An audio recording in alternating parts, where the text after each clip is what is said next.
सिंधुदुर्गच्या करोळ घाटामध्ये पुढील 15 दिवस प्रायोगिक तत्वावर वाहतूक सुरू करणार. दुतर्फा वाहतूक सुरू करण्याबाबत 10 मार्च नंतर निर्णय घेण्यात येणार. जिल्हाधिकारी अनिल पाटील यांची प्रतिक्रिया. म्हाडाचं कोकण मंडळ जवळपास 2000 घरांसाठी लॉटरी काढणार. चितळसरमधील सर्वाधिक म्हणजेच 1173 घरांचा समावेश आहे. अहिल्यानगरच्या पाथर्डी तालुक्यामध्ये मढी कानिफनाथ महाराजांच्या यात्रेमध्ये मुस्लिम व्यापाऱ्यांना बंदी. ग्रामसभेचा ठराव मंजूर.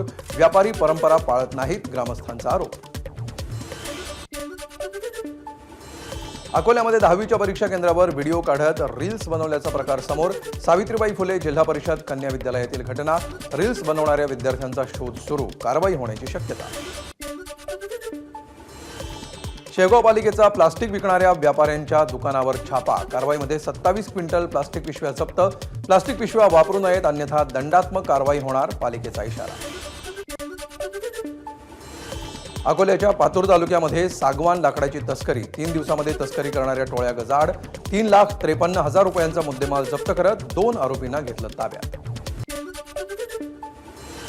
15 लाखांची अवैध दारू जप्त, दोघे अटकेत. यवतमाळ जिल्ह्यातील राळेगावमधील राज्य उत्पादन शुल्क विभागाची कारवाई.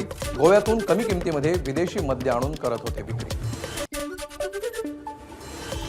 मध्य प्रदेशच्या छत्तरपूरमध्ये पंतप्रधान नरेंद्र मोदींनी बागेश्वर धाम बालाजी मंदिरामध्ये घेतलं दर्शन.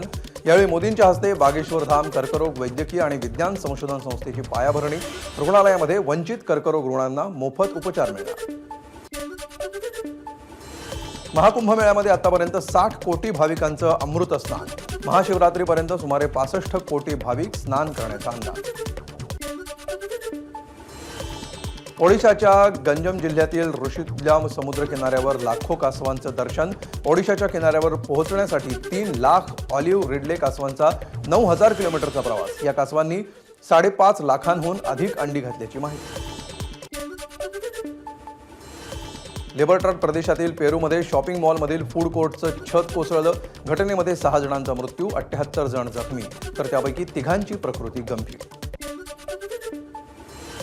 गेल्या आठवड्यात काय काम केलं ते सांगा, अन्यथा नोकरी गमवा.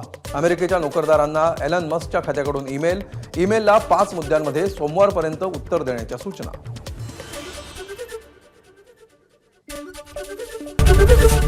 एबीपी माझा, उघडा डोळे बघा नीट.